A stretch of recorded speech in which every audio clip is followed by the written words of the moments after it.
Hi every one, എല്ലാവർക്കും അനിൽകുമാർ Econlabന്റെ പുതിയൊരു വീഡിയോയിലേക്ക് സ്വാഗതം. ഇന്നത്തെ വീഡിയോയിലൂടെ നമ്മൾ കാണാൻ പോകുന്നത് +1 തുല്യത ഇംപ്രൂവ്മെന്റ് എക്സാം ഇക്കഴിഞ്ഞ മാസമാണ് കഴിഞ്ഞത്. അപ്പോൾ അതുമായി ബന്ധപ്പെട്ട് അതിൻ്റെ റിസൾട്ട് എന്ന് വരും എന്ന് ഒരുപാട് പഠിതാക്കൾ നിരന്തരമായിട്ട് അന്വേഷിച്ചുകൊണ്ടിരിക്കുകയാണ്.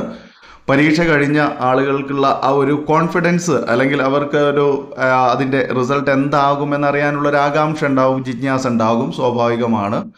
അപ്പോൾ അത് എന്തായിരിക്കും, എങ്ങനെ ആയിരിക്കും എന്നൊക്കെ വളരെ വേഗത്തിൽ അറിയുകയാണെങ്കിൽ പിന്നെ അതിനനുസരിച്ച് ബാക്കിയുള്ള കാര്യങ്ങളൊക്കെ നോക്കാമല്ലോ എന്നാണ് പലരും കമൻറ്റ് ചെയ്യുന്നത്. എന്തായാലും നിങ്ങളുടെ റിസൾട്ട് എന്ന് വരും എന്ന് തന്നെയാണ് നമ്മളും അന്വേഷിക്കുന്നത്. നിങ്ങൾ ചോദിച്ച ഉടനെ തന്നെ അതുമായി ബന്ധപ്പെട്ട് DHSEയിലും അതുപോലെ കേരള സാക്ഷരതാ മിഷൻ അഥവാ ലിറ്ററസി മിഷനുമായിട്ടൊക്കെ നമ്മൾ കോൺടാക്റ്റ് ചെയ്ത് നോക്കിയിട്ടുണ്ട്. അതുപോലെ തന്നെ സ്കൂളുകളിൽ നിന്നും നമ്മൾ പരീക്ഷ എഴുതിയിട്ടുള്ള സെൻറ്ററുകളിൽ നിന്നൊക്കെ നമ്മൾ പ്രിൻസിപ്പാൾമാരിൽ നിന്നൊക്കെ അതിനനുസരിച്ചുള്ള ഒരു വിവരങ്ങൾ അന്വേഷിച്ച് നോക്കി.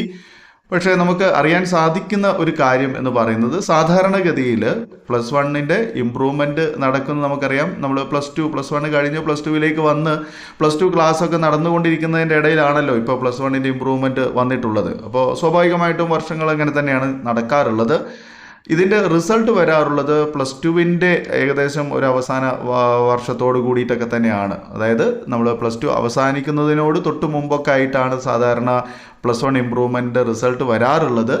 പക്ഷേ ഇപ്രാവശ്യം അതിലൊരു മാറ്റം ഉണ്ടാവും എന്നാണ് ഇപ്പോൾ നമുക്ക് അറിയാൻ കഴിയുന്നത്. അതായത് വളരെ അധികം പിന്നോട്ട് പോവാതെ, അതായത് വളരെ അങ്ങോട്ട് +2 അവസാനിക്കുന്നിടത്തേക്ക് പോകാതെ തന്നെ വളരെ നേരത്തെ തന്നെ +1 ഇമ്പ്രൂവ്മെൻറ്റ് റിസൾട്ട് പ്രഖ്യാപിക്കാനുള്ള സാധ്യത ഉണ്ട് എന്നാണ് അറിയാൻ കഴിയുന്നത്. പക്ഷേ +1 ഇമ്പ്രൂവ്മെൻറ്റ് എക്സാമിൻ്റെ മാർക്ക് അല്ലെങ്കിൽ അതിൻ്റെ പേപ്പർ വാല്യുവേഷൻ ഒന്നും ഇതുവരെയും തുടങ്ങിയിട്ടില്ല എന്നുള്ളത് മറ്റൊരു വാസ്തവമാണ്. അപ്പോൾ അത് തുടങ്ങാൻ സമയമെടുക്കും എന്തായാലും. പിന്നെ വാല്യുവേഷൻ കഴിഞ്ഞിട്ട് വേണമല്ലോ എന്തായാലും റിസൾട്ട് പബ്ലിഷ് ചെയ്യാൻ. അപ്പോൾ വളരെ പെട്ടെന്ന് തന്നെ ചെയ്യും എന്ന് പറയുന്നുണ്ട്, പക്ഷേ ഇതുവരെ വാല്യുവേഷൻ തുടങ്ങിയിട്ടില്ല. പിന്നെ മറ്റൊരു കാര്യം എന്ന് പറയുന്നത് വാല്യുവേഷൻ കഴിഞ്ഞാൽ സ്വാഭാവികമായിട്ടും അതിൻ്റെ ടാബുലേഷനും അതുപോലെ മാർക്കിൻ്റെ മറ്റു കാര്യങ്ങൾ, പ്രിൻറ്റിങ്, ഇതെല്ലാം നടന്നിട്ട് വേണം നമുക്ക് മാർക്ക് ലിസ്റ്റ് കയ്യിലേക്ക് തരാൻ. പക്ഷേ മാർക്ക് ലിസ്റ്റ് കിട്ടുന്നതിന് മുന്നോടിയായിട്ടൊക്കെ തന്നെ നമുക്ക് എന്താവും നമ്മുടെ റിസൾട്ട്, അതായത് രണ്ടും കൂടെ ഒരുമിച്ച് ചെയ്യാമെന്നൊക്കെയാണ് പ്ലാന് വരുന്നത്. മാർക്ക് ലിസ്റ്റ് ഒരുമിച്ച് തരാനും അതുപോലെ തന്നെ റിസൾട്ട് വന്ന ഉടനെ തന്നെ മാർക്ക് ലിസ്റ്റ് തരാമെന്നുള്ള ഒരു ഉദ്ദേശത്തിലാണ് കാര്യങ്ങളൊക്കെ മുന്നോട്ട് കൊണ്ടുപോകുന്നത് എന്നാണ് അറിയുന്നത്. പക്ഷേ അത്രത്തോളം അത് വിജയിക്കുമെന്നുള്ളത് നമുക്ക് സംശയമുണ്ട്. എന്തായാലും നിങ്ങളുടെ റിസൾട്ട് നമ്മൾ കാത്തിരിക്കുന്ന പോലെ തന്നെ വളരെ പെട്ടെന്ന് തന്നെ ഉണ്ടാവും എന്നാണ് പറയപ്പെടുന്നു. അതായത് ഏകദേശം നമ്മൾ അന്വേഷിച്ച് നോക്കിയപ്പോൾ നമുക്കൊരു ഡിസംബർ ലാസ്റ്റ് വീക്ക് അല്ലെങ്കിൽ ജനുവരി ഫസ്റ്റ് വീക്കൊക്കെ ആയിട്ട്, അല്ലെങ്കിൽ ഡിസംബർ പകുതി മുതൽ അങ്ങോട്ട് ജനുവരി പകുതി വരെയൊക്കെ നമുക്ക് പ്രതീക്ഷിക്കാം എന്നുള്ളൊരു അഭിപ്രായം വന്നിട്ടുണ്ട്. അതായത് ഡിസംബർ എന്ന് പറയുമ്പോൾ അടുത്ത മാസമാണ്. അടുത്ത മാസം 15-ന് ശേഷം അല്ലെങ്കിൽ ഒരു 20-ന് ശേഷം പിന്നെ നമ്മൾ ജനുവരി ഒരു പകുതി വരെ ഒക്കെ നമുക്ക് പ്രതീക്ഷ അർപ്പിക്കാം. അതിനുള്ളിലായിട്ട് തന്നെ നമ്മുടെ റിസൾട്ട് പബ്ലിഷ് ചെയ്യുമെന്നാണ് അറിയാൻ സാധിക്കുന്നത്. ഇനിയിപ്പോൾ റിസൾട്ട് പിന്നെ എന്തു തന്നെ ആയാലും നമ്മളത് ഉൾക്കൊള്ളാൻ തയ്യാറാവേണ്ടവരുമാണ്. അതായത് ഇപ്പോൾ പഠിച്ചുകൊണ്ടിരിക്കുന്നവരെ സംബന്ധിച്ച് റിസൾട്ട് അത്ര വലിയൊരു വിഷയമുള്ള കാര്യമല്ല. കാരണം നമ്മൾ പഠിച്ച് ഇപ്പോൾ അതിലും റിസൾട്ട് മോശമാണെങ്കിൽ നമ്മുടെ നിലവിലുള്ള മാർക്ക് തന്നെ എടുക്കുമല്ലോ, അതെല്ലാവർക്കും അറിയാവുന്ന കാര്യമാണ്.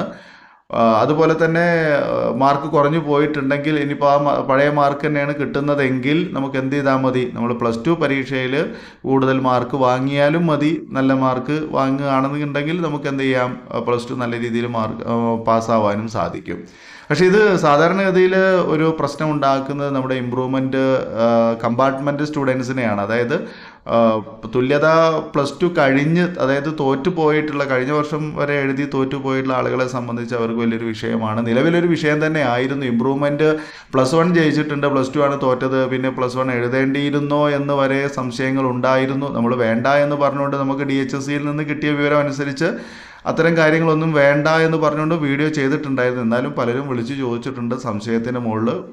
അതിൻ്റെ ബലത്തിൽ നമ്മൾ സാക്ഷരതാ മിഷനുമായി കോൺടാക്റ്റ് ചെയ്ത് നാളെ ഇതുവരെ അതിനൊരു റിപ്ലൈ എനിക്ക് കിട്ടിയിട്ടില്ല. അതിൻ്റെ തെളിവുകളൊക്കെ എൻ്റെ കയ്യിലുണ്ട്, നമ്മൾ അപേക്ഷ കൊടുത്തു എന്നുള്ളതിൻ്റെ ഒക്കെ. പക്ഷേ ഇതുവരെ അതുമായി ബന്ധപ്പെട്ട ഒരു യെസ് എന്നോ നോ എന്നോ പറഞ്ഞിട്ടുള്ളൊരു റിപ്ലൈ വന്നിട്ടില്ല.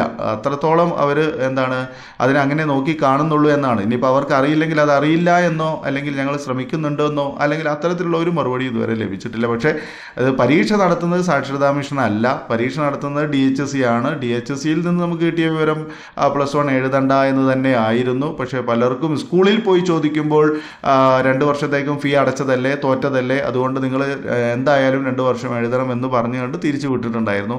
അപ്പോൾ സ്വാഭാവികമായിട്ടും ഈ പഠിതാക്കൾ എന്താ പറയുക, മുള്ളിൽ നിൽക്കുന്നത് പോലെ അല്ലെങ്കിൽ രണ്ടും കെട്ട പോലെ എന്നുള്ളൊരു അവസ്ഥയിലേക്ക് വന്നു.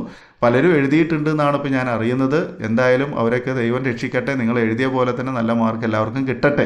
ഓക്കെ, ഇമ്പ്രൂവ്മെൻറ്റ് നിങ്ങൾക്ക് അനുകൂലമാവട്ടെ എന്നാണ് ഇതോടൊപ്പം തന്നെ പറയുന്നത്. ഓക്കെ, അപ്പോൾ ഞാനിത് ഇത്രയും വലിച്ചു നീട്ടി പറഞ്ഞതല്ല, കാര്യങ്ങൾ ഉൾക്കൊള്ളിച്ചു പറഞ്ഞതാണ്. നിങ്ങൾക്ക് തോന്നുന്നത് ഇയാൾ കുറേ വലിച്ചു വാരി പറഞ്ഞിട്ടുണ്ടല്ലോ എന്ന്. പക്ഷേ പറയാനുള്ളത് കൃത്യമായിട്ട് ഇവിടെ പറഞ്ഞു എന്നേ ഉള്ളൂ കേട്ടോ. ഒരിക്കലും വലിച്ചു നീട്ടി പറഞ്ഞതായിട്ട് നിങ്ങൾക്ക് തോന്നരുത്. അപ്പോൾ ഈ വീഡിയോ നിങ്ങൾക്ക് ഉപകാരപ്പെട്ടു എന്ന് തോന്നുകയാണെങ്കിൽ തീർച്ചയായിട്ടും നിങ്ങളുടെ സുഹൃത്തുക്കളിലേക്ക് ഒന്ന് ഷെയർ ചെയ്യുക.